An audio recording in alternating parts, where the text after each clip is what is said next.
said, it's fabulous because she's totally professional. And I never have to drag her onto the set, never have to say, get out of makeup, let's go. Jamie has an extraordinary talent, has ever since I first met her. And it translates through the lens. So when you watch a movie with Jamie Lee Curtis in it, she's expressive, she is the perfect character that she's playing. She molds herself to whatever she has to do. And I love Jamie. She's one of my favorite actresses of all time.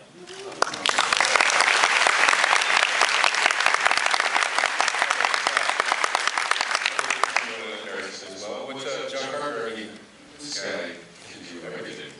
He does on most movies. So what did you say about the filmmaker sitting next to you? You know, this was, I mean, obviously The Fog was a different experience. You know, to be honest, I was 19 years old and it was fast. Yeah. And, you know, my experience was that I felt like I was doing the right thing. I didn't feel at any moment that John and I had any contretemps. There was no moment where I was trying to interpret something different than the way he intended it. And as far as I'm concerned, if you're doing your job correctly, the director then has the freedom to be able to, you know, express himself with his camera and all the rest of it, knowing that you're going to do what you're supposed to do. And I felt that way from the beginning. I felt that always. It was certainly the greatest experience of my life, bar none. There's nothing, I can't, you know, when to say that it was a little movie, how many days?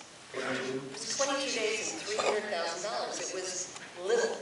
And, you know, the catering was like somebody's wife and catered lunch for everybody. No, it felt that way. And there was such a, I mean, Kim Gottlieb, who was the still photographer over there in the red turtleneck, she was the fabulous still photographer. Her work with John, which I've just seen for the first time, which is my person, which I had it here, hold up and show you. Somebody will hand it to me before we finish. But, you know, the way we were as a crew, it was a little guerrilla film crew, and it felt that way. And so nothing is ever going to be what that experience was. Nothing will ever match it, because you were like the oldest person, you were 30. I mean, it just, I mean, it was very young people coming together and making this movie. It was beautiful, beautiful. And the creation of the character, Michael Myers, and the way it influenced all Hollywood, pictures of Hollywood for years, how they approached screen villainy. Did you, when you saw the character on set and he comes out, Jamie, how did you feel about the look? And John, how hard was it to get it to where it was? I mean, how close was that to the starting point? Once we had the mask, we had the name. The mask was a big thing. And everybody knows the story. It's a Captain Kirk mask spray painted, so it's, I don't need to retell that. But it's, there's really no character there. There's no personality. He's just a force. He's just a force of evil. That's all he is. He doesn't walk like a monster. He walks like a man. And by stripping away character, he became more powerful. So that was in the script, and once we had the mask, we were all set to go. And it was your friend.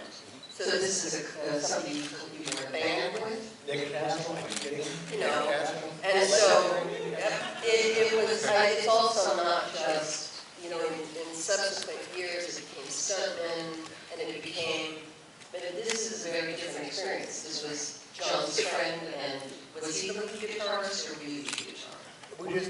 We were all singers. In the Coupe de Ville? That's correct. No guitar. You guys should do it. Really? Oh, how interesting. I always thought one person was the lead and one played bass. Interesting, okay. I have to change my autobiography. Yeah, whoops.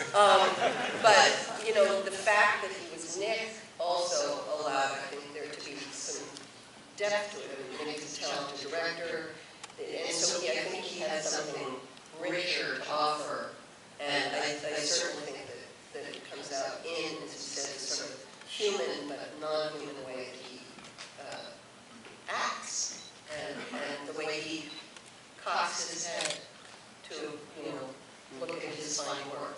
Like a dog when you have a bone. Anyway. Yeah, really see that. That's what's terrifying thing we've ever seen. Like it. Do we have that book? There it is. Okay, well, wait, there's something else. Oh, yes. Do you want to tell us? Okay, and this is obviously for, okay, so here's the deal. A while ago, at the Molly Cobb Scare Foundation event that you were kind enough to make a beautiful presentation, and I was given a thing from, I realized that you can monetize this horror film thing. You know, it's just not something that I had really paid much attention to.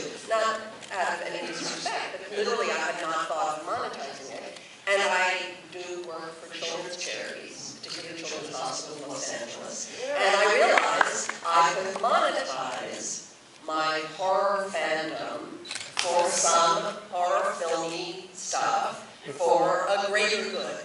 Let's just put it that way. You know, take horror films and make it for a greater good. So what happened is Sean Clark, where are you? Okay, the guy back there, handsome, jet black hair, looks like a goth, is a representative of many, many, many, it's the All-Stars, but what's convention All-Stars. So if you go to a horror film convention, Sean Clark represents many, many actors and directors from horror films who come to the conventions. And I was hooked up with Sean, and Sean graciously, gratis, set me up at a convention where we spent a weekend in Indianapolis. And all of the money went to Children's Hospital Los Angeles. And I made over $150,000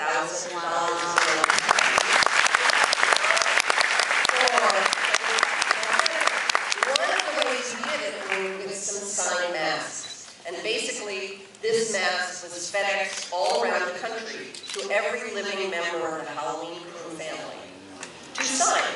And there were a bunch of them. This one is numbered, and so what I realized is when we're coming here with the Cinematheque, and this is the first time, maybe the last time, John and I will ever appear together at a Halloween-related function. No, I'm not joking. I'm saying that, we've not done one until now.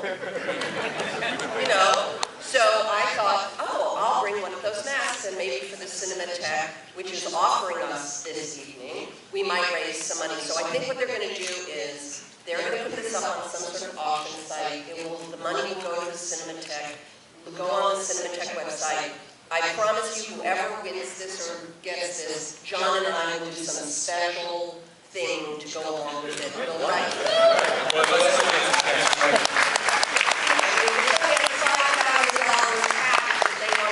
Walk away with this tonight and get a picture with me and John. That's fine. But if for any reason you don't, we'll put it up on the website. We just wanted to raise some money, again, for a greater good, to preserve film, to allow film to live forever, to be able to have a way to